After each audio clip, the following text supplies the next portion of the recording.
So today is a very special day because I have officially hit my 1 year mark on YouTube.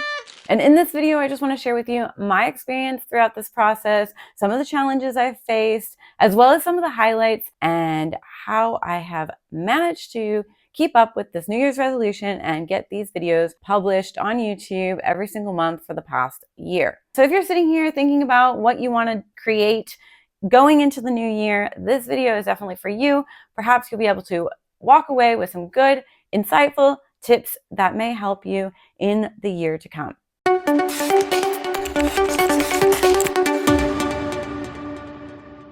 So first of all, procrastination has been a huge challenge for me. I really delayed starting this channel in the first place because I felt like it was going to be like a baby when you have to keep feeding it and feeding it and feeding it in order for it to grow. And I feel like it's the same when it comes to YouTube or a blog or any kind of like creative project that involves like regular updates or videos or pictures or whatever it is.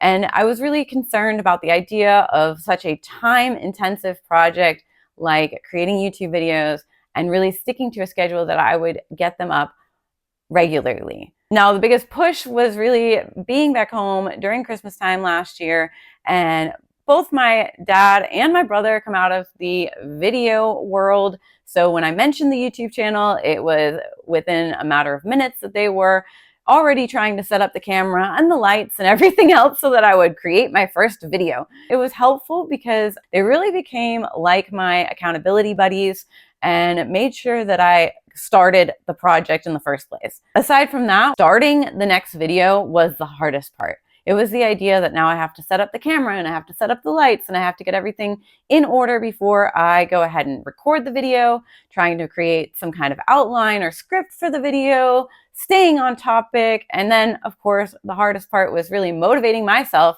enough to stand in front of the camera and talk. I always find that once I have the videos recorded and everything, then it's a really smooth process as far as editing. It is time intensive, but like I had no problems sitting in front of the computer for hours, working on my ideas, putting the videos together, editing. It was kind of like an overwhelm in my mind when I had to think about all the different steps that go into creating the video in the first place. It's better to just get started and not to think too much about it.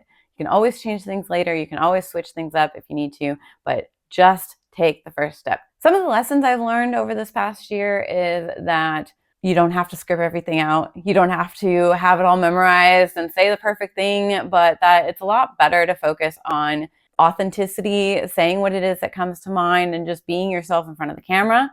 I will say it has been a challenge to be more comfortable in front of the camera, but I have gotten the feedback as the months went on that I was getting more and more comfortable. I felt like, okay, I'm getting used to standing in front of my camera and recording myself talking to an inanimate object. Also, really just playing back and editing my own videos, it really gives me a good insight to like how I am presenting myself on camera, what I can do to improve, get better, things like that. So it's been a very good learning experience there. One of the other lessons I've learned throughout this year is that done is better than perfect.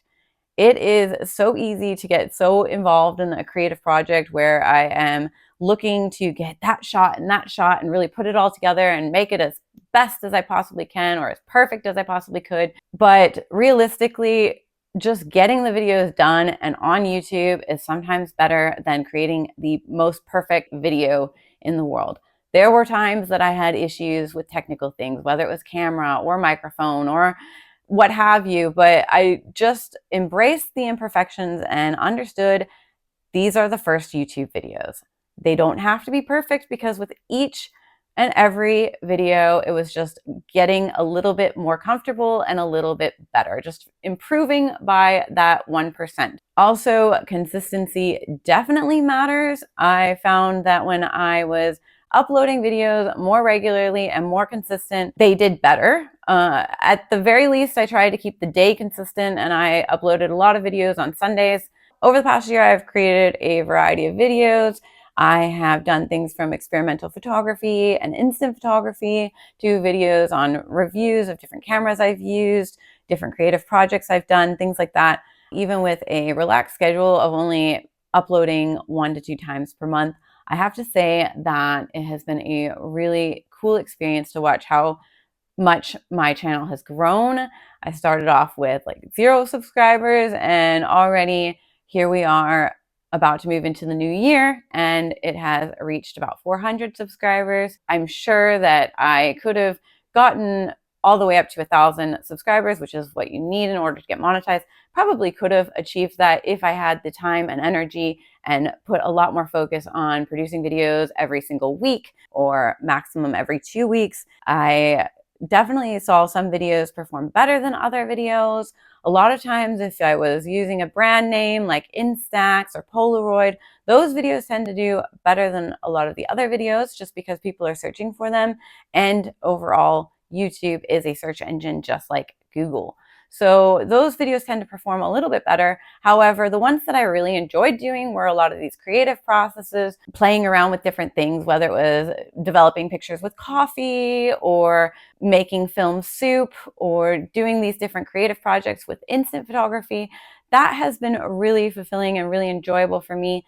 So I've tried to keep the focus on a good mix of both review information, things about these different cameras, as well as include the creative things. Now, as far as the audience and the interaction has gone, I can't thank you guys enough for all of your support, for leaving comments and likes and giving your feedback about different things. I got a whole bunch of camera recommendations in one of my videos after I was mentioning that I wanted to break up with Fuji.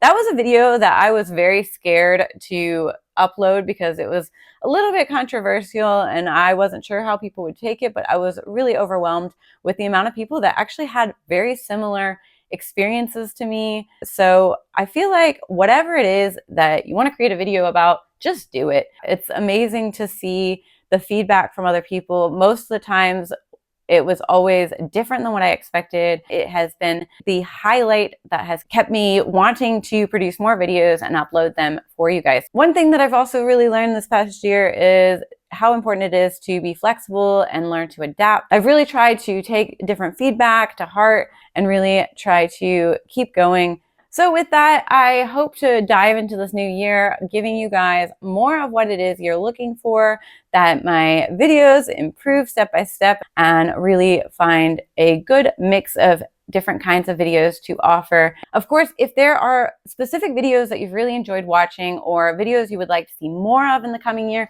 definitely please leave your feedback in the comment section below. I would love to hear more about it. If you're new to the channel, please hit that subscribe button so you don't miss another video from me. Thank you guys so much for watching, and I am so excited to continue this journey with you in the coming year. So happy new year and happy shooting.